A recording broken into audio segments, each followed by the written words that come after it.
ನಮಸ್ಕಾರ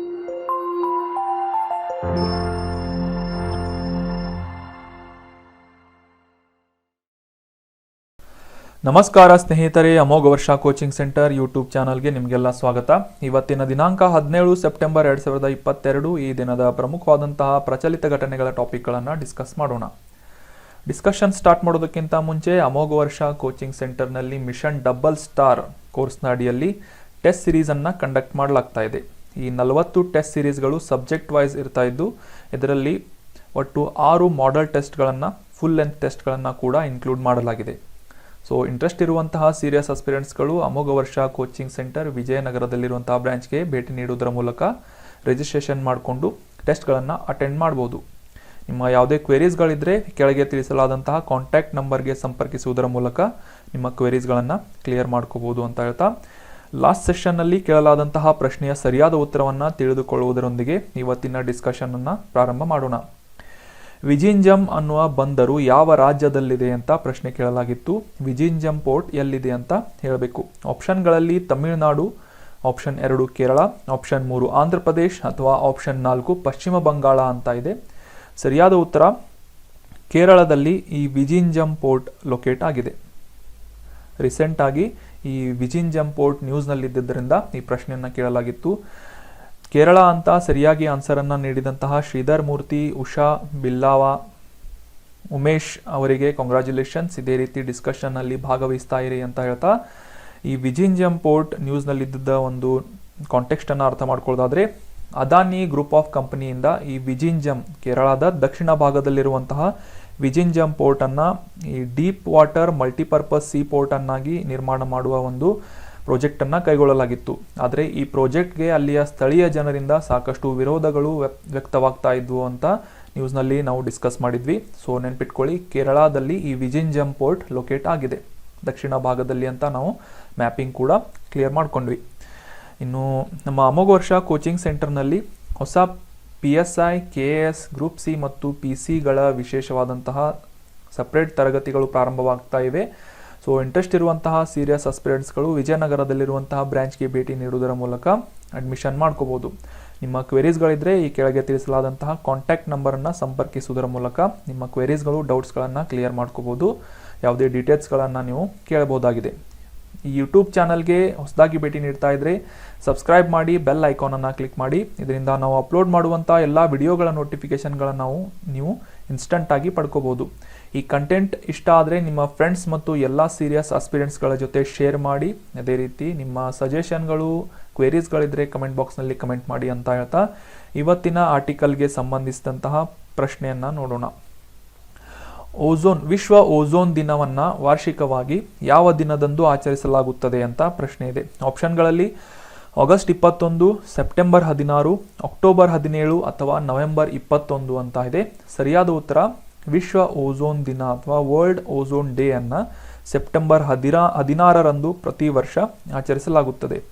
so ozone ಬಗ್ಗೆ ನಾವು ಪರಿಸರ ವಿಜ್ಞಾನದಲ್ಲಿ ಡೀಟೇಲ್ ಆಗಿ ಡಿಸ್ಕಸ್ ಮಾಡಿರ್ತಾ ಇವೆ. ಸೊ 2022ರ ಈ ವಿಶ್ವ ಓಝೋನ್ ದಿನದ ಥೀಮ್ ಏನು ಅಂತಂದರೆ, global cooperation protecting life on earth ಅನ್ನುವ ಒಂದು ಥೀಮನ್ನು ಇಟ್ಕೊಂಡು, ವಿಷಯವನ್ನು ಇಟ್ಕೊಂಡು ಈ ವಿಶ್ವ ಓಝೋನ್ ದಿನಾಚರಣೆಯನ್ನು 2022ರ ಆವೃತ್ತಿಯನ್ನು ಆಚರಿಸಲಾಗ್ತಾ ಇದೆ. ಇದರ ಒಂದು ಹಿನ್ನೆಲೆಯನ್ನು, ಹಿಸ್ಟ್ರಿಯನ್ನು ನೋಡೋದಾದರೆ 1987ರಲ್ಲಿ ಈ ಓಝೋನ್ ಪದರವನ್ನು ರಕ್ಷಿಸುವ ಒಂದು ನಿಟ್ಟಿನಲ್ಲಿ ಮಾಂಟ್ರಿಯಲ್ನಲ್ಲಿ, ಕೆನಡಾದ ಮಾಂಟ್ರಿಯಲ್ನಲ್ಲಿ ಮಾಂಟ್ರಿಯಲ್ ಪ್ರೋಟೋಕಾಲ್ ಅನ್ನುವ ಒಂದು ಅಗ್ರಿಮೆಂಟನ್ನು ಸಾಕಷ್ಟು ದೇಶಗಳಿಂದ ಸಹಿ ಮಾಡಲಾಗಿತ್ತು. ಸೊ ಈ ಅಗ್ರಿಮೆಂಟ್ಗೆ ಸಹಿ ಮಾಡಿದ ಒಂದು ದಿನವನ್ನು 1985ರಿಂದ ಸೆಪ್ಟೆಂಬರ್ 16ರಂದು ವಿಶ್ವ ಓಝೋನ್ ದಿನಾಚರಣೆಯನ್ನಾಗಿ ಆಚರಿಸಬೇಕು ಅಂತ ನಿರ್ಧಾರ ಮಾಡಲಾಯಿತು. ಈ ಓಝೋನ್ ಪದರದ ರಕ್ಷಣೆಗಾಗಿ ಸಾಕಷ್ಟು ಕ್ರಮಗಳನ್ನು ಮತ್ತು ಇದರ ಕುರಿತಾಗಿ ಜಾಗೃತಿಯನ್ನು ಮೂಡಿಸುವ ನಿಟ್ಟಿನಲ್ಲಿ ವಿಶ್ವ ಓಝೋನ್ ದಿನವನ್ನು ಪ್ರತಿ ವರ್ಷ ಸೆಪ್ಟೆಂಬರ್ 16ರಂದು ಆಚರಣೆ ಮಾಡಲಾಗುತ್ತೆ. ಮುಂದಿನ ಪ್ರಶ್ನೆಯನ್ನು ನೋಡೋಣ. ಈ ಕೆಳಗಿನವರಲ್ಲಿ ವಿಶ್ವ ಕುಸ್ತಿ ಚಾಂಪಿಯನ್ಶಿಪ್ನಲ್ಲಿ 2 ಪದಕಗಳನ್ನು ಗೆದ್ದಂತಹ ಭಾರತದ ಮಹಿಳಾ ಕುಸ್ತಿಪಟು ಯಾರು ಅಂತ ಪ್ರಶ್ನೆ ಇದೆ. ಆಪ್ಷನ್ಗಳಲ್ಲಿ ಗೀತಾ ಪೋಗಾಟ್, ಆಪ್ಷನ್ 2 ವಿನೇಶ್ ಪೋಗಾಟ್, ಆಪ್ಷನ್ 3 ವಿನುತಾ ಶರ್ಮಾ ಅಥವಾ ಆಪ್ಷನ್ 4 ಬಬಿತಾ ಫೋಗಾಟ್ ಅಂತ ಇದೆ. ಸರಿಯಾದ ಉತ್ತರ ಈ ವಿಶ್ವ ಕುಸ್ತಿ ಚಾಂಪಿಯನ್ಶಿಪ್ ಅಥವಾ ವರ್ಲ್ಡ್ ರೆಸ್ಲಿಂಗ್ ಚಾಂಪಿಯನ್ಶಿಪ್ನಲ್ಲಿ 2 ಪದಕಗಳನ್ನು ಗೆದ್ದಂತಹ ಭಾರತದ ಮಹಿಳಾ ಕುಸ್ತಿಪಟು ಯಾರು ಅಂತಂದರೆ ವಿನೇಶ್ ಫೋಗಾಟ್ ಅವರಾಗಿದ್ದಾರೆ. ಸೊ ರೀಸೆಂಟಾಗಿ ಈ ಸರ್ಬಿಯಾದ ಬೆಲಾಗ್ರೇಡ್ನಲ್ಲಿ ವಿಶ್ವ ಚಾಂಪಿಯನ್ಶಿಪ್ ಕ್ರೀಡೋತ್ಸವ ಒಂದು ಆಯೋಜನೆಯಾಗಿತ್ತು. ಸೊ ಈ ಒಂದು ಸಂದರ್ಭದಲ್ಲಿ 53 ಕಿಲೋಗ್ರಾಂಗಳ ವಿಭಾಗದಲ್ಲಿ ಕಂಚಿನ ಪದಕವನ್ನು ವಿನೇಶ್ ಫೋಗಾಟ್ ಅವರು ಪಡೆದುಕೊಂಡಿದ್ದಾರೆ. ಈ ಇಮೇಜ್ನಲ್ಲೂ ಕೂಡ ನೋಡ್ಬೋದು, ವಿನೇಶ್ ಫೋಗಾಟ್ ಅವರು ಕಂಚಿನ ಪದಕವನ್ನು ಗೆದ್ದುಕೊಂಡಿದ್ದಾರೆ. ಸೊ ಇದರೊಂದಿಗೆ ಭಾರತದ ಮಹಿಳಾ ಕುಸ್ತಿಪಟುಗಳಲ್ಲಿ ಈ ರೀತಿಯ 2 ಪದಕಗಳನ್ನು ಈ ವಿಶ್ವ ಚಾಂಪಿಯನ್ಶಿಪ್ನಲ್ಲಿ ಗೆದ್ದಂತಹ ಮಹಿಳೆಯಾಗಿ ವಿನೇಶ್ ಫೋಗಾಟ್ ಅವರು ಗುರುತಿಸಿಕೊಂಡಿದ್ದಾರೆ. 2022ರಲ್ಲಿ ಚಿನ್ನದ ಪದಕದ ವಿಜೇತರು ಮತ್ತು ಕಾಮನ್ವೆಲ್ತ್ ಗೇಮ್ಸ್ನಲ್ಲಿ ಚಿನ್ನದ ಪದಕ ಗೆದ್ದಂತಹ ಯುರೋಪಿಯನ್ ಚಾಂಪಿಯನ್ಶಿಪ್ ಸ್ವೀಡನ್ನ ಎಮ್ಮಾ ಮಾಲ್ಗ್ರೇನ್ ಅವರನ್ನು ಸೋಲಿಸುವುದರ ಮುಖಾಂತರ ವಿನೇಶ್ ಫೋಗಾಟ್ ಅವರು ಈ ಒಂದು ಸಾಧನೆಯನ್ನು ಮಾಡಿದ್ದಾರೆ.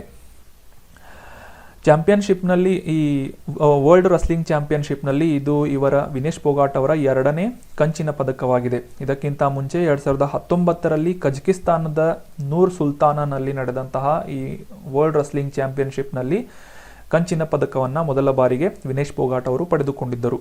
ಇನ್ನು ವಿನೇಶ್ ಫೋಗಾಟ್ ಅವರ ಒಂದು ಸ್ಪೋರ್ಟ್ಸ್ ಕರಿಯರ್ ಬಗ್ಗೆ ನೋಡೋದಾದರೆ ಇವರು ಕಾಮನ್ವೆಲ್ತ್, ಏಷ್ಯನ್ ಗೇಮ್ಸ್ 2ರಲ್ಲೂ ಚಿನ್ನದ ಪದಕವನ್ನು ಗೆದ್ದಂತಹ ಮೊದಲ ಭಾರತೀಯ ಮಹಿಳಾ ಕುಸ್ತಿಪಟು ಆಗಿ ಹೆಗ್ಗಳಿಕೆಯನ್ನು ವಹಿಸಿದ್ದಾರೆ.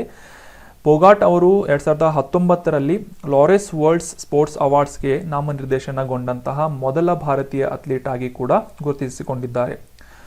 ಇದಕ್ಕಿಂತ ಇನ್ನೊಂದು ಇಂಪಾರ್ಟೆಂಟ್ ವಿಷಯ ಏನು ಅಂತಂದರೆ ಈ ವಿನೇಶ್ ಫೋಗಾಟ್ ಅವರು ಗೀತಾ ಮತ್ತು ಬಬಿತಾ ಅನ್ನುವ ಫೇಮಸ್ ರೆಸ್ಲರ್ಸ್ಗಳ ಸೋದರ ಸಂಬಂಧಿಯಾಗಿದ್ದಾರೆ. ಸೊ ವಿನೇಶ್ ಫೋಗಾಟ್ ನೆನ್ಪಿಟ್ಕೊಳ್ಳಿ, ಈ ವಿಶ್ವ ರೆಸ್ಲಿಂಗ್ ಚಾಂಪಿಯನ್ನಲ್ಲಿ 2 ಪದಕಗಳನ್ನು ಗೆದ್ದಂತಹ ಭಾರತದ ಮಹಿಳಾ ಕುಸ್ತಿಪಟು ಆಗಿದ್ದಾರೆ. ಮುಂದಿನ ಪ್ರಶ್ನೆಯನ್ನು ನೋಡೋಣ. ಈ ವೆಂಚರ್ ಕ್ಯಾಪಿಟಲ್ ಮತ್ತು ಪ್ರೈವೇಟ್ ಇಕ್ವಿಟೀಸ್ಗಳಿಗೆ ಸಂಬಂಧಿಸಿದಂತೆ ಇದರ ರೆಗ್ಯುಲೇಟರಿ ಮತ್ತು ಅಥವಾ ನಿಯಂತ್ರಕ ಸಮಸ್ಯೆಗಳನ್ನು ಪರಿಹರಿಸುವ ನಿಟ್ಟಿನಲ್ಲಿ ಈ ಕ್ರಮಗಳನ್ನು ಅಥವಾ ಮೇಜರ್ಸ್ಗಳನ್ನು ಸೂಚಿಸುವುದಕ್ಕೆ ಒಂದು ಸಮಿತಿಯನ್ನು ಫಾರ್ಮ್ ಮಾಡಲಾಗಿದೆ. ಸೊ ಈ ಕಮಿಟಿಯ ಅಧ್ಯಕ್ಷರು ಯಾರು ಅಂತ ಹೇಳಬೇಕು. Option 1 M Damodaran, option 2 Rakesh Jhunjhunwala, option 3 MK Narayan ಅಥವಾ ಆಪ್ಷನ್ 4 ಅಶೋಕ್ ಶೇಖಾವತ್ ಅಂತ ಇದೆ.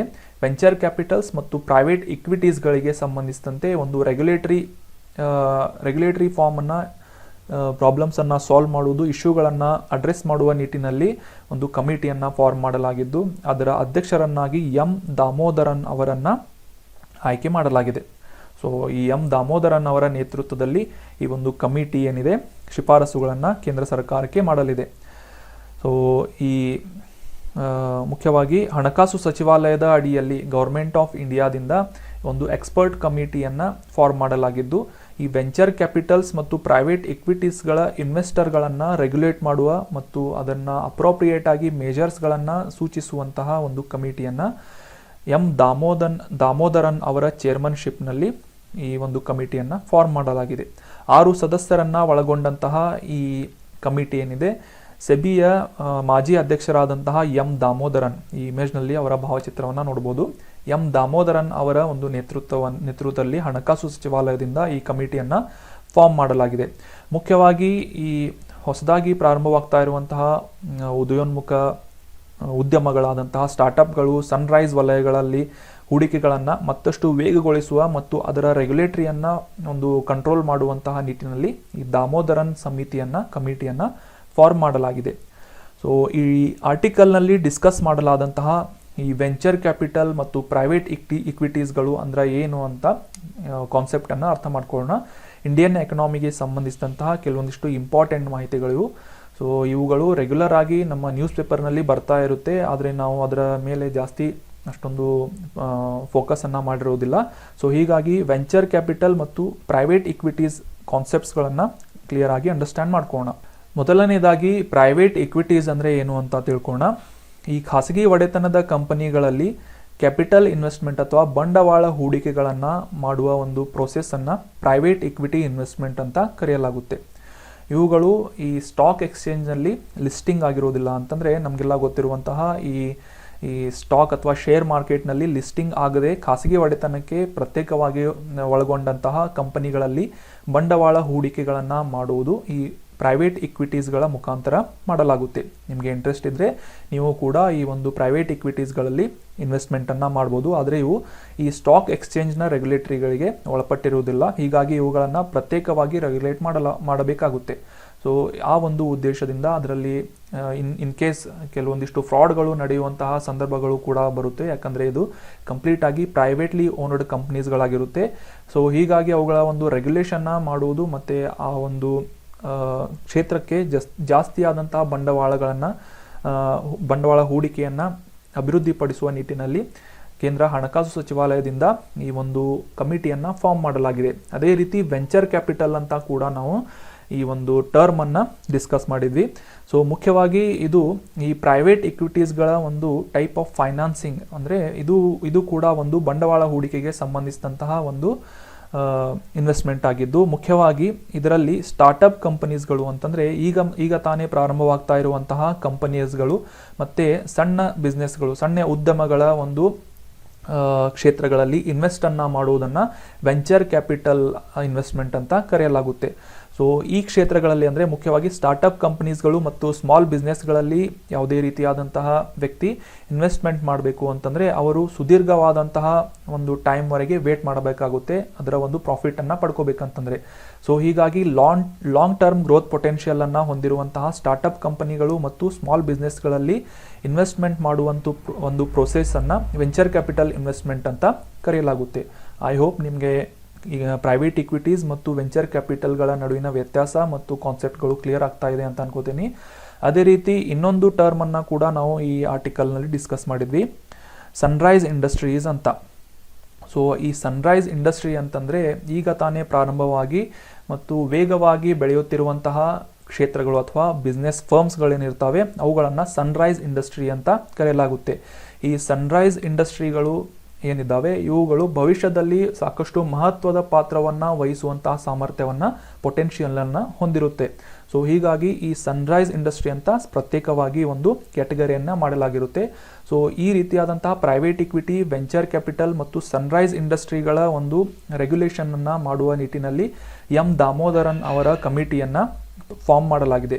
ಈ ಸನ್ರೈಸ್ ಇಂಡಸ್ಟ್ರಿಗಳಲ್ಲಿ ಬರುವಂತಹ ಕೆಲವೊಂದಿಷ್ಟು ಇಂಡಸ್ಟ್ರಿಗಳ ಅಥವಾ ಉದ್ಯಮಗಳ ಉದಾಹರಣೆಗಳನ್ನು ನೋಡೋದಾದರೆ ಈ IT ಕ್ಷೇತ್ರಕ್ಕೆ ಸಂಬಂಧಿಸಿದಂತಹ ಕಂಪನಿಗಳು ಹೈಡ್ರೋಜನ್ ಫ್ಯೂಯಲ್ ಪ್ರೊಡಕ್ಷನ್ ಆಗಿರ್ಬೋದು, ಪೆಟ್ರೋಕೆಮಿಕಲ್ ಇಂಡಸ್ಟ್ರೀಸ್ಗಳಾಗಿರ್ಬೋದು, ಈ ಫುಡ್ ಪ್ರೊಸೆಸಿಂಗ್ ಆಹಾರ ಸಂಸ್ಕರಣೆ ಮಾಡುವಂತಹ ಇಂಡಸ್ಟ್ರಿಗಳಾಗಿರ್ಬೋದು, ಸ್ಪೇಸ್ ಟೂರಿಸಂ ಅಥವಾ ಬಾಹ್ಯಾಕಾಶದ ಪ್ರವಾಸೋದ್ಯಮಕ್ಕೆ ಕುರಿತಾದಂತಹ ಇಂಡಸ್ಟ್ರಿಗಳಾಗಿರ್ಬೋದು, ಇವುಗಳನ್ನು ಸನ್ರೈಸ್ ಇಂಡಸ್ಟ್ರಿ ಅಂತ ಕರೆಯಲಾಗುತ್ತೆ.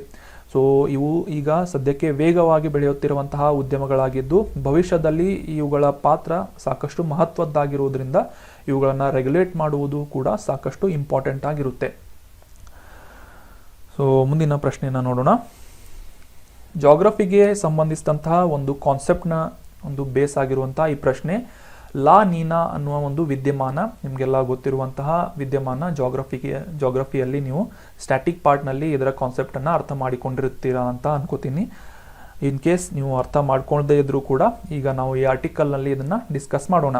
ಈ ಲಾ ನೀನಾ ವಿದ್ಯಮಾನದ ಕಾರಣದಿಂದಾಗಿ ಭಾರತದ ಉಪಖಂಡದಲ್ಲಿ ನಾವು ಯಾವ ರೀತಿಯಾದಂತಹ ಸಂಭವನೀಯ ಕಾರಣಗಳನ್ನು ಅಥವಾ ಇಂಪ್ಯಾಕ್ಟ್ಗಳನ್ನು ಕಾಣಬಹುದು ಅಂತ ಪ್ರಶ್ನೆ ಇದೆ. ಆಪ್ಷನ್ಗಳಲ್ಲಿ ಭಾರತೀಯ ಉಪಖಂಡದ ಪ್ರದೇಶದಲ್ಲಿ ಹೆಚ್ಚಿನ ಸರಾಸರಿ ಮಾನ್ಸೂನ್ ಮಳೆಯಾಗುತ್ತೆ. ಅಂದರೆ ಈ ಲಾ ನೀನಾ ವಿದ್ಯಮಾನ ನಡೆದಾಗ ಭಾರತದ ಉಪಖಂಡದಲ್ಲಿ ಹೆಚ್ಚಿನ ಸರಾಸರಿ ಅಥವಾ ಸರಾಸರಿಗಿಂತ ಹೆಚ್ಚಿನ ಮಾನ್ಸೂನ್ ಮಳೆಯಾಗುತ್ತೆ ಅಂತ ಒಂದನೇ ಆಪ್ಷನ್ ಹೇಳ್ತಾ ಇದೆ. ಆಪ್ಷನ್ 2, ಭಾರತೀಯ ಉಪಖಂಡದ ಪ್ರದೇಶದಲ್ಲಿ ಸಾಮಾನ್ಯ ಚಳಿಗಾಲ ಮತ್ತು ಕಡಿಮೆ ಮಾನ್ಸೂನ್ ಮಳೆಯನ್ನು ನಾವು ಕಾಣುತ್ತೇವೆ ಅಂತ ಈ ಲಾ ನೀನಾ ವಿದ್ಯಮಾನದಿಂದ ಆಗುತ್ತೆ ಅಂತ ಎರಡನೇ ಆಪ್ಷನ್ ಹೇಳ್ತಾ ಇದೆ. ಮೂರನೇ ಆಪ್ಷನ್ನಲ್ಲಿ ಈ ಲಾ ನೀನಾ ವಿದ್ಯಮಾನದಿಂದ ಭಾರತದಲ್ಲಿ ಬರದ ಪರಿಸ್ಥಿತಿಯನ್ನು ನಾವು ಕಾಣಬಹುದಾಗಿದೆ ಅಂತ ಮೂರನೇ ಆಪ್ಷನ್ ಹೇಳ್ತಾ ಇದೆ. ಸೊ ನಾಲ್ಕನೇ ಆಪ್ಷನ್ನಲ್ಲಿ ಮೇಲಿನ ಎಲ್ಲ ಆಪ್ಷನ್ಗಳು ಸರಿಯಾಗಿವೆ ಅಂತ ಇದೆ. ಸೊ ಸರಿಯಾದ ಉತ್ತರ ಈ ಲಾ ನೀನಾದಿಂದ ಪ್ರೊಬಾಬಲ್ ಅಥವಾ ಪಾಸಿಬಲ್ ಇಂಪ್ಯಾಕ್ಟ್ಗಳನ್ನು ನಾವು ಎಕ್ಸ್ಪೆಕ್ಟ್ ಮಾಡ್ಬೋದು ಅಂತಂದರೆ ಆಪ್ಷನ್ 1, ಭಾರತೀಯ ಉಪಖಂಡದ ಪ್ರದೇಶದಲ್ಲಿ ಹೆಚ್ಚಿನ ಸರಾಸರಿ ಮಾನ್ಸೂನ್ ಮಳೆಯನ್ನು ನಾವು ಕಾಣಬಹುದಾಗಿದೆ. ಸೊ ಈ ಲಾ ನೀನಾ ಅನ್ನುವ ಒಂದು ವಿದ್ಯಮಾನ ರೀಸೆಂಟಾಗಿ ನ್ಯೂಸ್ನಲ್ಲಿತ್ತು. ಏನು ಅಂತಂದರೆ ಸೆಪ್ಟೆಂಬರ್ 13ರಂದು ಈ Australia bureau of meteorology Pacific ಮಹಾಸಾಗರದಲ್ಲಿ ಸತತ 3ನೇ ವರ್ಷ ಈ ಲಾ ನೀನಾ ಅನ್ನುವ ವಿದ್ಯಮಾನ ಸಂಭವಿಸುವುದನ್ನು ದೃಢಪಡಿಸಿದೆ. ಮುಖ್ಯವಾಗಿ ಈ ಪೆಸಿಫಿಕ್ ಮಹಾಸಾಗರದಲ್ಲಿ ನಡೆಯುವಂತಹ ಈ ಒಂದು ವಿದ್ಯಮಾನ, ಜಾಗ್ರಫಿಕ್ಗೆ ಸಂಬಂಧಿಸಿದಂತಹ ಈ ಒಂದು ಫೆನಾಮಿನಾನ್ ಏನಿದೆ, ಇದರಿಂದ ಈ ಸತತವಾಗಿ 3ನೇ ವರ್ಷವೂ ಕೂಡ ಈ ಲಾ ನೀನಾ ವಿದ್ಯಮಾನ ಕಂಟಿನ್ಯೂ ಆಗಲಿದೆ ಅಂತ ಆಸ್ಟ್ರೇಲಿಯಾದ ಹವಾಮಾನ ಇಲಾಖೆ ಹೇಳ್ತಾ ಇದೆ. ಬ್ಯೂರೋ ಆಫ್ ಮೆಟ್ರಾಲಜಿ ಹೇಳ್ತಾ ಇದೆ. ಈ ವಿಶ್ವ ಹವಾಮಾನ ಸಂಸ್ಥೆ ಅಥವಾ ವರ್ಲ್ಡ್ ಮೆಟ್ರಾಲಜಿಕಲ್ ಸಂಸ್ಥೆಯ ಪ್ರಕಾರ ಆಗಸ್ಟ್ 30ರಂದು ಸಾಗರ ಮತ್ತು ವಾತಾವರಣದ ವಿದ್ಯಮಾನ ಕನಿಷ್ಠ ವರ್ಷದ ಅಂತ್ಯದವರೆಗೆ ಇರುತ್ತದೆ. ಅಷ್ಟೇ ಅಲ್ಲದೆ ಈ ಶತಮಾನದಲ್ಲಿ ಮೊದಲನೇ ಬಾರಿಗೆ ಸತತ 3 ವರ್ಷಗಳ ಕಾಲ ನಾವು ಲಾ ನೀನಾ ವಿದ್ಯಮಾನವನ್ನು ಕಾಣ್ತಾ ಇದ್ದೇವೆ ಅಂತ ಈ ವರ್ಲ್ಡ್ ಮೆಟ್ರಾಲಜಿಕಲ್ ಸಂಸ್ಥೆ ಏನಿದೆ ಹೇಳ್ತಾ ಇದೆ. ಇದನ್ನ ಟ್ರಿಪಲ್ ಡಿಪ್ ಅಂತ ಕೂಡ ಕರೆಯಲಾಗುವುದು, ಅಥವಾ ಟ್ರಿಪಲ್ ಡಿಪ್ ಲಾ ನೀನಾ ಅಂತ ಕರೆಯಲಾಗುವುದು ಅಂತ ಈ ವರ್ಲ್ಡ್ ಮೆಟ್ರಾಲಜಿಕಲ್ ಆರ್ಗನೈಸೇಷನ್ ಹೇಳ್ತಾ ಇದೆ. ಸೊ ಮುಖ್ಯವಾಗಿ ಲಾ ನೀನಾ ಅನ್ನುವುದು ಈ ಪೆಸಿಫಿಕ್ ಮಹಾಸಾಗರದಲ್ಲಿ ನಡೆಯುವಂತಹ ವಿದ್ಯಮಾನವಾಗಿದೆ. ಇದರಿಂದ ಜಾಗತಿಕವಾಗಿ ಸಾಕಷ್ಟು ಹವಾಮಾನದ ಒಂದು ಪರಿಣಾಮಗಳನ್ನು ನಾವು ಅಬ್ಸರ್ವ್ ಮಾಡಬಹುದಾಗಿದೆ. ಸೊ ಈ ಒಂದು ಇಮೇಜ್ನಲ್ಲಿ ನೋಡ್ಬೋದು ನೀವು ಲಾ ನೀನಾ ಕಂಡೀಷನ್ಗಳು ಅಂತಂದರೆ ಪೆಸಿಫಿಕ್ ಮಹಾಸಾಗರ ಇದು ದಕ್ಷಿಣ ಅಮೆರಿಕಾ ಖಂಡವಾಗಿದ್ದು ಇದು ಆಸ್ಟ್ರೇಲಿಯಾ. ಸೊ ಈ ಪೆಸಿಫಿಕ್ ಮಹಾಸಾಗರದ ಪೂರ್ವ ಭಾಗದಲ್ಲಿ ಲಾ ನೀನಾ ಕಂಡೀಷನ್ನಲ್ಲಿ ಲಾ ನೀನಾ ಒಂದು ಫೆನಾಮಿನಾ ನಡೆದಾಗ ಈ ಉತ್ತರ ಭಾಗದ ಪೂರ್ವ ಭಾಗದ ಪೆಸಿಫಿಕ್ ಸಮುದ್ರದಲ್ಲಿ, ಪೆಸಿಫಿಕ್ ಮಹಾಸಾಗರದಲ್ಲಿ ಕೋಲ್ಡ್ ಕರೆಂಟ್ಸ್ಗಳನ್ನು ನಾವು ಕಾಣಬಹುದಾಗಿದೆ. ಅಂದರೆ ತಂಪಾದಂತಹ ಒಂದು ವಾತಾವರಣವನ್ನು ಕಾಣಬಹುದಾಗಿದ್ದು, ಅದೇ ರೀತಿ ಪಶ್ಚಿಮ ಭಾಗದ ಪೆಸಿಫಿಕ್ ಮಹಾಸಾಗರದಲ್ಲಿ ಕೆಲವೊಂದಿಷ್ಟು ಉಷ್ಣವಾದಂತಹ ವಾರ್ಮ್ ಕರೆಂಟ್ಸ್ಗಳನ್ನು ನಾವು ಕಾಣಬಹುದಾಗಿದೆ. ಇದರ ಡೀಟೇಲ್ಸನ್ನು ಈ ಒಂದು ನೆಕ್ಸ್ಟ್ ಸ್ಲೈಡ್ನಲ್ಲಿ ಡೀಟೇಲ್ ಆಗಿ ಅರ್ಥ ಮಾಡ್ಕೊಳ್ಳೋಣ. ಈ ಲಾ ನೀನಾ ವಿದ್ಯಮಾನದೊಂದಿಗೆ ನಾವು ಎಲ್ ನಿನೋ ಕಾನ್ಸೆಪ್ಟನ್ನು ಕೂಡ ಡೀಟೇಲ್ ಆಗಿ ಅಂಡರ್ಸ್ಟ್ಯಾಂಡ್ ಮಾಡ್ಕೊಳ್ಳೋಣ. ಮುಖ್ಯವಾಗಿ ಸ್ಪ್ಯಾನಿಷ್ ಭಾಷೆಯಲ್ಲಿ ಈ ಎಲ್ ನಿನೋವನ್ನು ದ ಬಾಯ್ ಮತ್ತು ಲಾ ನೀನಾವನ್ನು ದ ಗರ್ಲ್ ಅನ್ನುವ ಒಂದು ಲಿಟ್ರಲ್ ಮೀನಿಂಗನ್ನು ನಾವು ಅರ್ಥ ಮಾಡ್ಕೊಳ್ಬೋದಾಗಿದೆ. ಅದೇ ರೀತಿ ಈ ಎಲ್ ನಿನೋ ಮತ್ತು ಲಾ ನೀನಾಗಳೇನಿದ್ದಾವೆ ಕಂಪ್ಲೀಟ್ ಆದಂತಹ ಅಪೋಸಿಟ್ ಫಿನಾಮಿನಾನ್ ಅಥವಾ ವಿರುದ್ಧವಾದಂತಹ ಒಂದು ವಿದ್ಯಮಾನಗಳಾಗಿವೆ, ಒಂದಕ್ಕೊಂದು ಪರಸ್ಪರ ವಿರುದ್ಧವಾದಂತಹ ವಿದ್ಯಮಾನಗಳಾಗಿವೆ. ಈ ಎಲ್ ನಿನೋ ಸಂದರ್ಭದಲ್ಲಿ ನಾವು ಈ ಒಂದು ಮುಖ್ಯವಾಗಿ ಈ ಇಕ್ವೇಟರ್ ಅಂದರೆ ಸಮಭಾಜಕ ವೃತ್ತದ ಪೆಸಿಫಿಕ್ ಓಷಿಯನ್ ಪ್ರದೇಶದಲ್ಲಿ, ಅದರಲ್ಲೂ ಮುಖ್ಯವಾಗಿ ಸೌತ್ ಅಮೆರಿಕಾ ಖಂಡದ ಪೆರು ಮತ್ತು ಚಿಲಿ ದೇಶಗಳ ಒಂದು ಪ್ರದೇಶದಲ್ಲಿ ಈ ಒಂದು ಲಾ ನೀನಾ ಮತ್ತು ಎಲ್ ನಿನೋ ವಿದ್ಯಮಾನಗಳ ತೀವ್ರವಾದಂತಹ ಪರಿಣಾಮವನ್ನು ಅಬ್ಸರ್ವ್ ಮಾಡಬಹುದಾಗಿದೆ. ಈ ಅಬ್ಸರ್ವೇಷನ್ ಏನು ಅಂತಂದರೆ ಎಲ್ ನಿನೋ ವರ್ಷದಲ್ಲಿ ಆ ಒಂದು ಪ್ರದೇಶದಲ್ಲಿ ಅಂದರೆ ಈ ಪೂರ್ವ ಪೆಸಿಫಿಕ್ ಸಮುದ್ರದಲ್ಲಿ, ಸಾಗರದಲ್ಲಿ ಅಬ್ನಾರ್ಮಲ್ ವಾರ್ಮಿಂಗ್ ಅಥವಾ ಒಂದು ಅಸಹಜವಾದಂತಹ ಹೆಚ್ಚಾದಂತಹ ಉಷ್ಣತೆಯನ್ನು ಕಾಣಬಹುದು. ಅದೇ ರೀತಿ ಲಾ ನೀನಾ ಸಂದರ್ಭದಲ್ಲಿ ಕೂಲಿಂಗ್ ಅಂದರೆ ಈ ಅಸಹಜವಾದಂತಹ ಒಂದು ಹೆಚ್ಚಿನ ತಾಪಮಾನದಲ್ಲಿ ಇಳಿಕೆಯನ್ನು ಅಂದರೆ ಒಂದು ಚಳಿಗಾಲವನ್ನು ನಾವು ಕಾಣಬಹುದಾಗಿದೆ. ಇದು ಮುಖ್ಯವಾಗಿ ಸಿ ಸರ್ಫೇಸ್ ಟೆಂಪರೇಚರ್ ಅಥವಾ ಸಮುದ್ರದ ಮೇಲ್ಮೈ ಮಟ್ಟದ ಒಂದು ಉಷ್ಣತೆಯನ್ನು ಹೆಚ್ಚು ಕಡಿಮೆ ಮಾಡುವಂತಹ ಒಂದು ವಿದ್ಯಮಾನಗಳಾಗಿವೆ ಎಲ್ ನಿನೋ ಮತ್ತು ಲಾ ನೀನಾಗಳು. ಮುಖ್ಯವಾಗಿ ಇದರ ತೀವ್ರವಾದಂತಹ ಪರಿಣಾಮವನ್ನು ಪೂರ್ವ ಪೆಸಿಫಿಕ್ ಭಾಗದಲ್ಲಿ ಅಂತಂದರೆ ಸೌತ್ ಅಮೆರಿಕಾದ ಪಶ್ಚಿಮ ಭಾಗದ ದೇಶಗಳಾದಂತಹ ಪೆರು ಮತ್ತು ಚಿಲಿ ದೇಶಗಳಲ್ಲಿ ಇದರ ವಿದ್ಯಮಾನವನ್ನು ನಾವು ಪರಿಗಣಿಸಬಹುದಾಗಿದೆ. ಲಾಸ್ಟ್ ಸ್ಲೈಡ್ನಲ್ಲಿ ನಾವು ಇಮೇಜನ್ನು ಕೂಡ ಡಿಸ್ಕಸ್ ಮಾಡಿದ್ವಿ. ಸೊ ಅದೇ ರೀತಿ ಈ ಎಲ್ ನಿನೋ ಮತ್ತು ಲಾ ನೀನಾಗಳ ಒಂದು ಅಂದರೆ ಕಂಬೈನ್ಡ್ ಆದಂತಹ ಒಂದು ಫಿನಾಮಿನಾನನ್ನು ನಾವು ಎಲ್ ನಿನೋ ಸೌದರ್ನ್ ಆಸಿಲೇಷನ್ ಅಥವಾ ಎನ್ಸೋ ಅನ್ನುವ ಒಂದು ವಿದ್ಯಮಾನವನ್ನಾಗಿ ಗುರುತಿಸ್ತೇವೆ. ಸೊ ಈ ಎನ್ಸೋ ಕಂಡೀಷನ್ ಏನಿದೆ ಎಲ್ ನಿನೋ ಸೌದರ್ನ್ ಆಸಿಲೇಷನ್ ಅಂತ ಇದನ್ನ ಕರೆಯಲಾಗ್ತಾ ಇದ್ದು, ಈ ಒಂದು ಸಂದರ್ಭದಲ್ಲಿ ಜಗತ್ತಿನಾದ್ಯಂತ ಆಗುವಂತಹ ತಾಪಮಾನದ ಮತ್ತು ಈ ಮಳೆಯ ಪ್ರಮಾಣದಲ್ಲಿ ವ್ಯತ್ಯಯವನ್ನು ನಾವು ಗುರುತಿಸಬಹುದಾಗಿದೆ.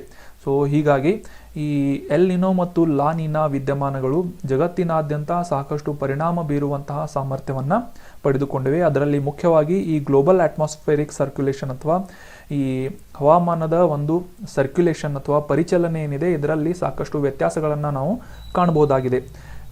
ಈಗ ನಾವು ಡಿಸ್ಕಸ್ ಮಾಡಿದಂತಹ ಈ ಎಲ್ ನಿನೋ ಮತ್ತು ಲಾ ನೀನಾ ವಿದ್ಯಮಾನಗಳ ಒಂದು ಇಂಪ್ಯಾಕ್ಟ್ ಭಾರತದ ಮೇಲೆ ಯಾವ ರೀತಿ ಆಗುತ್ತದೆ ಅಂತ ತಿಳ್ಕೊಳ್ಳೋದಾದ್ರೆ, ಮುಖ್ಯವಾಗಿ ಮೊದಲನೇದು ಈ ಎಲ್ ನಿನೋ ಅಂತ ಗುರುತಿಸಲಾದಂತಹ ವರ್ಷದಲ್ಲಿ ನಮ್ಮ ಭಾರತದ ಸಬ್ ಕಾಂಟಿನೆಂಟ್ ಪ್ರದೇಶದಲ್ಲಿ ಈ ಎಕ್ಸ್ಟ್ರೀಮ್ ಆದಂತಹ ಹೀಟ್ ಅಂತಂದರೆ ಹೆಚ್ಚಿನ ತಾಪಮಾನವನ್ನು ಮತ್ತು ಈ ನಾರ್ಮಲ್ ರೇನ್ಫಾಲ್ಗಿಂತ ಅಂತಂದರೆ ಮಳೆಯ ಪ್ರಮಾಣದಲ್ಲಿ ಕಡಿಮೆ ಒಂದು ಪ್ರಮಾಣವನ್ನು ನಾವು ಮಾನ್ಸೂನ್ ಸಂದರ್ಭದಲ್ಲಿ ಕಾಣ್ಬೋದಾಗಿದೆ. ಈ ಎಲ್ ನಿನೋದ ಪರಿಣಾಮ ಅಬ್ಸಲ್ಯೂಟ್ ಆಗಿ ಗುರುತಿಸದೇ ಹೋದರೂ ಕೂಡ ಇದರಲ್ಲಿ ಸಾಕಷ್ಟು ಅನ್ಯ ರೀತಿಯ ಅದರ್ ಫ್ಯಾಕ್ಟರ್ಸ್ಗಳ ಇನ್ವಾಲ್ವ್ ಆಗಿರುತ್ತದೆ. ಸೊ ಫಾರ್ ಎಕ್ಸಾಂಪಲ್ 2014ರಲ್ಲಿ ಈ ಎಲ್ ನಿನೋ ವರ್ಷ ಅಂತ ಈ ಒಂದು ವರ್ಲ್ಡ್ ಮೆಟ್ರಾಲಜಿಕಲ್ ಸರ್ವೆ ಅಥವಾ ವರ್ಲ್ಡ್ ಮೆಟ್ರಾಲಜಿಕಲ್ ಆರ್ಗನೈಸೇಷನ್ನಿಂದ ಗುರುತಿಸಲಾಗಿತ್ತು. ಆ ಒಂದು ಸಂದರ್ಭದಲ್ಲಿ ಅಬ್ಸರ್ವ್ ಮಾಡಿದ ಪ್ರಕಾರ ಭಾರತದಲ್ಲಿ ಜೂನ್ನಿಂದ ಸೆಪ್ಟೆಂಬರ್ ಅಂದರೆ ಮಾನ್ಸೂನ್ ತಿಂಗಳಲ್ಲಿ 12%ನಷ್ಟು ಡೆಫಿಷಿಯೆಂಟ್ ರೇನ್ಫಾಲ್ ಅನ್ನು ಕಾಣಲಾಗಿತ್ತು. ಅಂದರೆ 12%ನಷ್ಟು ಕಡಿಮೆ ಮಳೆಯ ಪ್ರಮಾಣವನ್ನು ಕಾಣಲಾಗಿತ್ತು ಎಲ್ ನಿನೋ ವರ್ಷದಲ್ಲಿ. ನೆನ್ಪಿಟ್ಕೊಳ್ಳಿ, ಸಾಮಾನ್ಯವಾಗಿ ಅಂದರೆ ಆಬ್ಸಲ್ಯೂಟ್ ಆಗಿ ಹೇಳದೆ ಹೋದರೂ ಕೂಡ ಎಲ್ ನಿನೋ ವರ್ಷದಲ್ಲಿ ಸಾಮಾನ್ಯವಾಗಿ ಈ ಭಾರತದ ಉಪಖಂಡದಲ್ಲಿ ನಾವು ಕಡಿಮೆ ಪ್ರಮಾಣದ ಒಂದು ಮಳೆಯ ಪ್ರಮಾಣವನ್ನು ಕಾಣಬಹುದಾಗಿದೆ. ಇನ್ನು ಲಾ ನಿನಾ ಇದರ ವಿರುದ್ಧವಾದಂತಹ ಒಂದು ವಿದ್ಯಮಾನವಾಗಿದ್ದು, ಇದು ಮುಖ್ಯವಾಗಿ ಈ ಸಮ್ಮರ್ ಮಾನ್ಸೂನ್ ಅಂದರೆ ಭಾರತ ಉಪಖಂಡದಲ್ಲಿನ ಒಂದು ಬೇಸಿಗೆ ಮಳೆ ಏನಿರುತ್ತೆ ಇದರ ಒಂದು ಫೇವರ್ ಆಗಿರುತ್ತೆ. ಅಂದರೆ ಹೆಚ್ಚಿನ ಒಂದು ಮಳೆಯನ್ನು ನಾವು ಲಾ ನಿನಾ ವರ್ಷದಲ್ಲಿ ಕಾಣಬಹುದಾಗಿದೆ. ಫಾರ್ ಎಕ್ಸಾಂಪಲ್, ಈಗಿನ ವರ್ಷದಲ್ಲಿ ನಾವು ಈ ಮಳೆಯ ಪ್ರಮಾಣವನ್ನು ಗುರುತಿಸಬಹುದಾದರೆ ಇದು ಸಾಮಾನ್ಯದ ಒಂದು ಸರಾಸರಿಗಿಂತ ಹೆಚ್ಚಾದಂತಹ 7% ಹೆಚ್ಚಾದಂತಹ ಮಳೆಯನ್ನು ಆಗಸ್ಟ್ವರೆಗೆ ನಾವು ಕಂಡಿದ್ದೇವೆ. ಅಂದರೆ ಈ ವರ್ಷ 740.3 ಮಿಲಿಮೀಟರ್ ಸರಾಸರಿಯಾದಂತಹ ರೇನ್ಫಾಲ್ ಆಗಿದೆ ಅಂತ ವರ್ಲ್ಡ್ ಮೆಟ್ರಾಲಜಿಕಲ್ ಆರ್ಗನೈಸೇಷನ್ನಿಂದ ತಿಳಿದು ಬಂದಿದೆ. ಸೊ ಈ ಎಲ್ ನಿನೋ ಮತ್ತು ಲಾ ನಿನಾಗಳು ಸಾಕಷ್ಟು ಇಂಪಾರ್ಟೆಂಟ್ ಆದಂತಹ ವಿದ್ಯಮಾನಗಳಾಗಿದ್ದು, ಜಗತ್ತಿನಾದ್ಯಂತ ಒಂದು ವಾತಾವರಣದ ಮೇಲೆ ಮತ್ತು ಅದರ ಒಂದು ಸಿ ಸರ್ಫೇಸ್ ಟೆಂಪ್ರೇಚರ್ ಮೇಲೆ ಸಾಕಷ್ಟು ಪರಿಣಾಮಗಳನ್ನು ಮತ್ತು ಮಳೆಯ ಪ್ರಮಾಣ ಮತ್ತು ಉಷ್ಣತೆಯನ್ನು ರೆಗ್ಯುಲೇಟ್ ಮಾಡುವಂತಹ ಒಂದು ಮುಖ್ಯವಾದಂತಹ ಕಾನ್ಸೆಪ್ಟ್ಗಳು ಅಥವಾ ವಿದ್ಯಮಾನಗಳಾಗಿವೆ. ಸೊ ಕಾನ್ಸೆಪ್ಟ್ಸ್ ಅರ್ಥ ಆಯಿತು ಅಂತ ಅನ್ಕೋತೀನಿ. ಏನಾದರೂ ಡೌಟ್ಸ್ ಇದ್ದರೆ ಕಮೆಂಟ್ ಬಾಕ್ಸ್ನಲ್ಲಿ ಕಮೆಂಟ್ ಮಾಡಿ. ಮುಂದಿನ ಪ್ರಶ್ನೆಯನ್ನು ನೋಡೋಣ. ಯಾವ ದಿನವನ್ನು ಬಾರ್ಡರ್ ಸೆಕ್ಯೂರಿಟಿ ಫೋರ್ಸ್ ಅಥವಾ BSF ರೈಸಿಂಗ್ ಡೇ ಅನ್ನಾಗಿ ಆಚರಿಸಲಾಗುತ್ತದೆ ಅಂತ ಪ್ರಶ್ನೆ ಇದೆ. ಆಪ್ಷನ್ಗಳಲ್ಲಿ ಅಕ್ಟೋಬರ್ 1, ಸೆಪ್ಟೆಂಬರ್ 16, ಡಿಸೆಂಬರ್ 10 ಅಥವಾ ಜನವರಿ 1 ಅಂತ ಇದೆ. ಸರಿಯಾದ ಉತ್ತರ, ಪ್ರತಿ ವರ್ಷ ಅಕ್ಟೋಬರ್ 1ರಂದು ಬಾರ್ಡರ್ ಸೆಕ್ಯೂರಿಟಿ ಫೋರ್ಸ್ ಗಡಿ ಭದ್ರತಾ ಪಡೆಯ ಇದರ ಒಂದು ರೈಸಿಂಗ್ ಡೇ ಅನ್ನಾಗಿ ಆಚರಿಸಲಾಗುತ್ತೆ. ಸೊ ಇದು ಕಾಂಟೆಕ್ಸ್ಟ್ನಲ್ಲಿ ಯಾಕಿದೆ ಅಂತ ಈಗ ಅರ್ಥ ಮಾಡ್ಕೊಳ್ಳೋಣ. ರೀಸೆಂಟಾಗಿ ನಮ್ಮ BSFನಲ್ಲಿ ಮೊದಲ ಮಹಿಳಾ ಒಂಟೆ ಸವಾರಿ ಮಾಡುವ ಒಂದು ರಕ್ಷಣಾ ಪಡೆಯನ್ನು ಸೆಕ್ಯೂರಿಟಿ ಫೋರ್ಸಸನ್ನು ಡೆವಲಪ್ ಮಾಡಿದೆ. ಇದು ಜಗತ್ತಿನಲ್ಲಿ ಮೊದಲ ಬಾರಿಗೆ ಈ ಒಂದು ಪ್ರಯೋಗವನ್ನು ಮಾಡಲಾಗ್ತಾ ಇದ್ದು, ಈ ರೀತಿಯಾದಂತಹ ಸ್ಕ್ವಾಡ್ ಮೊದಲನೆಯದಾಗಿ ಅಂದರೆ ಮಹಿಳೆಯರು ಈ ಒಂದು ಕ್ಯಾಮಲ್ ಅಥವಾ ಒಂಟೆಯ ಮೇಲೆ ಗಸ್ತು ತಿರುಗುವಂತಹ ಭಾರತ ಮತ್ತು ಪಾಕಿಸ್ತಾನದ ಗಡಿಯಲ್ಲಿ ಈ ಒಂದು ಫೋರ್ಸನ್ನು ನಿಯೋಜನೆ ಮಾಡಲಾಗಿದೆ, ಅಂದರೆ ಡೆಪ್ಲಾಯ್ ಮಾಡಲಾಗಿದೆ. ಸೊ ಡಿಸೆಂಬರ್ 1 ಪ್ರತಿ ವರ್ಷ BSF ರೈಸಿಂಗ್ ಡೇ ಅನ್ನು ಆಚರಿಸಲಾಗುತ್ತೆ. ಸೊ ಇದೇ ಒಂದು ಸಂದರ್ಭದಲ್ಲಿ ಈ ಬಾರ್ಡರ್ ಸೆಕ್ಯೂರಿಟಿ ಫೋರ್ಸ್ನಿಂದ ಪಾಕಿಸ್ತಾನ ಮತ್ತು ಭಾರತದ ಗಡಿಯ ನಡುವೆ ಮಹಿಳಾ ಒಂಟೆ ಸವಾರಿಯ ಒಂದು ಪಡೆಯನ್ನು ನೇಮಿಸಲಾಗ್ತಾ ಇದೆ ರಾಜಸ್ಥಾನ ಮತ್ತು ಗುಜರಾತ್ನ ಪ್ರದೇಶಗಳಲ್ಲಿ, ಬಾರ್ಡರ್ಗಳಲ್ಲಿ. ಸೊ ಇದು ವಿಶ್ವದಲ್ಲೇ ಮೊದಲನೆಯದಾದಂತಹ ಮಹಿಳೆಯರ ಒಂಟೆ ಸವಾರಿಯ ಮೂಲಕ ಗಸ್ತು ತಿರುಗುವಂತಹ ಸ್ಕ್ವಾಡ್ ಆಗಿದೆ. ಸೊ ಈ ಬಾರ್ಡರ್ ಸೆಕ್ಯೂರಿಟಿ ಫೋರ್ಸ್ ನ್ಯೂಸ್ನಲ್ಲಿರೋದ್ರಿಂದ ಇದರ ಬಗ್ಗೆ ಕೆಲವೊಂದಿಷ್ಟು ಇಂಪಾರ್ಟೆಂಟ್ ಮಾಹಿತಿಗಳನ್ನು ತಿಳಿದುಕೊಳ್ಳೋಣ. ಡಿಸೆಂಬರ್ 1, 1965ರಲ್ಲಿ ಮೊದಲ ಬಾರಿಗೆ ಈ 7 ಕೇಂದ್ರೀಯ ಸಶಸ್ತ್ರ ಪಡೆಗಳಲ್ಲಿ ಒಂದಾದಂತಹ ಈ BSF ಅನ್ನು ರೈಸ್ ಮಾಡಲಾಗಿತ್ತು, ಅಂದರೆ ಎಸ್ಟಾಬ್ಲಿಷ್ ಮಾಡಲಾಗಿತ್ತು. ಇದು ಮುಖ್ಯವಾಗಿ ಪಾಕಿಸ್ತಾನ ಮತ್ತು ಬಾಂಗ್ಲಾದೇಶದ ಗಡಿಯಲ್ಲಿರುವಂತಹ ಭಾರತದ ಗಡಿಯನ್ನು ಕಾಯುವಂತಹ ಒಂದು ಮುಖ್ಯವಾದಂತಹ ಸಶಸ್ತ್ರ ಪಡೆಯ ಒಂದು ಸೆಕ್ಯೂರಿಟಿ ಫೋರ್ಸ್ ಆಗಿದೆ ಬಾರ್ಡರ್ ಸೆಕ್ಯೂರಿಟಿ ಫೋರ್ಸ್. ಇದು ಗೃಹ ಸಚಿವಾಲಯದ ಅಡಿಯಲ್ಲಿ ಬರುವಂತಹ ಒಂದು ಸೆಕ್ಯೂರಿಟಿ ಫೋರ್ಸ್ ಆಗಿದೆ. ಮುಂದಿನ ಪ್ರಶ್ನೆಯನ್ನು ನೋಡೋಣ. ವಿಶ್ವದ ಅತಿ ದೊಡ್ಡ ಹರಪ್ಪನ್ ಸಂಸ್ಕೃತಿ ವಸ್ತು ಸಂಗ್ರಹಾಲಯ ಮ್ಯೂಸಿಯಂ ಎಲ್ಲಿ ಸ್ಥಾಪಿಸಲಾಗಿದೆ ಅಂತ ಪ್ರಶ್ನೆ ಇದೆ. ಆಪ್ಷನ್ಗಳಲ್ಲಿ Rajasthan, option 2 Gujarat, option 3 Haryana, option 4 Pakistan. ಈ ಸಿಂಧೂ ಬಯಲಿನ ನಾಗರಿಕತೆಗೆ ಸಂಬಂಧಿಸಿದಂತಹ ಹರಪ್ಪನ್ ಸಾಂಸ್ಕೃತಿಕ ಮ್ಯೂಸಿಯಂ ಅನ್ನು ಮೊದಲ ಬಾರಿಗೆ ಭಾರತದಲ್ಲಿ ಜಗತ್ತಿನಲ್ಲಿ ಅತಿ ದೊಡ್ಡದಾದಂತಹ ಮ್ಯೂಸಿಯಂ ಅನ್ನು ಹರಿಯಾಣದಲ್ಲಿ ಸ್ಥಾಪನೆ ಮಾಡಲಾಗ್ತಾ ಇದೆ. ಸರಿಯಾದ ಉತ್ತರ ಆಪ್ಷನ್ 3 ಹರಿಯಾಣ. ಸೊ ಈ ಹರಪ್ಪನ್ ಸಾಂಸ್ಕೃತಿಕ ಒಂದು ವಸ್ತು ಸಂಗ್ರಹಾಲಯದ ಬಗ್ಗೆ ಕೆಲವೊಂದಿಷ್ಟು ಇಂಪಾರ್ಟೆಂಟ್ ಮಾಹಿತಿಗಳನ್ನು ತಿಳಿದುಕೊಳ್ಳೋಣ. ಹರಿಯಾಣದ ರಾಖಿಗರಿನಲ್ಲಿ 5000 ವರ್ಷಗಳ ಹಳೆಯದಾದಂತಹ ಸಿಂಧೂ ಕಣಿವೆಯ ಕಲಾಕೃತಿಗಳನ್ನು ಪ್ರದರ್ಶನ ಮಾಡಿಸುವಂತಹ ಮ್ಯೂಸಿಯಂ ಅನ್ನು ಸ್ಥಾಪನೆ ಮಾಡಲಾಗ್ತಾ ಇದೆ. ಕ್ರಿಸ್ತಪೂರ್ವ 2600ರಿಂದ 1900 ವರ್ಷಗಳವರೆಗೆ ಹಳೆಯದಾದಂತಹ ಸಿಂಧೂ ಕಣಿವೆಯ ನಾಗರಿಕತೆ ಈ ಒಂದು ಸಂದರ್ಭದಲ್ಲಿ ಪ್ರಸಿದ್ಧವಾದಂತಹ ರಾಖಿಗರ್ ಗ್ರಾಮದಲ್ಲಿ ಈ ಒಂದು ವಸ್ತು ಸಂಗ್ರಹಾಲಯವನ್ನು ನಿರ್ಮಾಣ ಮಾಡಲಾಗ್ತಾ ಇದೆ. ಹರಿಯಾಣದ ಹಿಸ್ಸಾರ್ ಜಿಲ್ಲೆಯಲ್ಲಿರುವಂತಹ ರಾಖಿಗರ್ ಸದ್ಯಕ್ಕೆ ಒಂದು ಕುಗ್ರಾಮವಾಗಿದ್ದು ಇದು ದೆಹಲಿಯಿಂದ ಸುಮಾರು 150 ಕಿಲೋಮೀಟರ್ ದೂರದಲ್ಲಿ ನಾವು ಈ ಒಂದು ಊರನ್ನು ಕಾಣಬಹುದಾಗಿದೆ. ಈಗ ಸದ್ಯಕ್ಕೆ ಕುಗ್ರಾಮವಾಗಿದ್ದರೂ ಸಹಿತ ಈ ಸಿಂಧೂ ಕಣಿವೆಯ ನಾಗರಿಕತೆಯ ಸಂದರ್ಭದಲ್ಲಿ ಪ್ರಸಿದ್ಧವಾದಂತಹ ಪುರಾತತ್ವ ಶಾಸ್ತ್ರಗಳ ಒಂದು ವಸ್ತುಗಳನ್ನು ಪಡೆಯುವಂತಹ ತಾಣವಾಗಿ ಈ ಒಂದು ರಾಖಿಗರನ್ನು ಗುರುತಿಸಲಾಗುತ್ತೆ. ಸೊ ಈ ರಾಖಿಗರಿಯ ಒಂದು ಇತಿಹಾಸದ ಕುರಿತಾಗಿ ಅರ್ಥ ಮಾಡ್ಕೊಳ್ಳೋದಾದ್ರೆ ರಾಖಿ ಖಾಸ್ ಅಥವಾ ರಾಖಿ ಶಾಪೂರ್ ಎಂಬ 2 ಗ್ರಾಮಗಳು ಇವೆ. ಇಲ್ಲಿ ನೀವು ರಾಖಿಗರ್ ಅನ್ನುವ ಪುರಾತತ್ವ ಅವಶೇಷಗಳನ್ನು ಕೂಡ ಕಾಣಬಹುದಾಗಿದೆ. ಆರ್ಕಿಯೋಲಾಜಿಕಲ್ ಸರ್ವೆ ಆಫ್ ಇಂಡಿಯಾದಿಂದ 1963ರಲ್ಲಿ ಮೊದಲ ಬಾರಿಗೆ ಈ ರಾಖಿಗರಿ ಹಳ್ಳಿಯ ಅಡಿಪಾಯಗಳನ್ನು ತೆಗೆದು ಈ ಸಿಂಧೂ ಕಣಿವೆ ನಾಗರಿಕತೆಯ ಸಂದರ್ಭದಲ್ಲಿ ಮಾಡಲಾದಂತಹ ಕಲಾಕೃತಿಗಳು ಮತ್ತೆ ಅವಶೇಷಗಳನ್ನು ಇಲ್ಲಿ ಪತ್ತೆ ಹಚ್ಚಲಾಯಿತು. 1998ರವರೆಗೆ ಅಂದರೆ 1963ರಿಂದ 98ರವರೆಗೆ ಈ ರಾಖಿಗರಿ ಅನ್ನುವ ಪ್ರದೇಶದಲ್ಲಿ 56 ಅಸ್ಥಿಪಂಜರಗಳು ಆವಿಷ್ಕಾರಗಳಾಗಿದ್ದು ಅದರಲ್ಲಿ 2 ಹೆಣ್ಣಿನ ಅಸ್ಥಿಪಂಜರಗಳು ಸುಮಾರು 7,000 ವರ್ಷಗಳಷ್ಟು ಹಿಂದಿನ ಅವಶೇಷಗಳಾಗಿವೆ ಅಂತ ಗುರುತಿಸಲಾಗಿದೆ. ಈ ಒಂದು ಪ್ರದೇಶದಲ್ಲಿ ಅಂದರೆ ರಾಖಿಗರಿ ಅನ್ನುವ ಪ್ರದೇಶದಲ್ಲಿ 2 ಅಸ್ಥಿಪಂಜರಗಳ ಕೈಗಳಲ್ಲಿ ಶೆಲ್ ಕಡಗಗಳು ಮತ್ತು ತಾಮ್ರದ ಕನ್ನಡಿ, ಅರೆ ಅಮೂಲ್ಯವಾದಂತಹ ಕೆಲವೊಂದಿಷ್ಟು ಮಣ್ಣಿನ ಮಣಿಗಳನ್ನು ಕೂಡ ಕಾಣಲಾಗಿದೆ ಅಥವಾ ಕಂಡುಹಿಡಿಯಲಾಗಿದೆ ಅಂತ ಇದರ ಇತಿಹಾಸ ಹೇಳ್ತಾ ಇದೆ.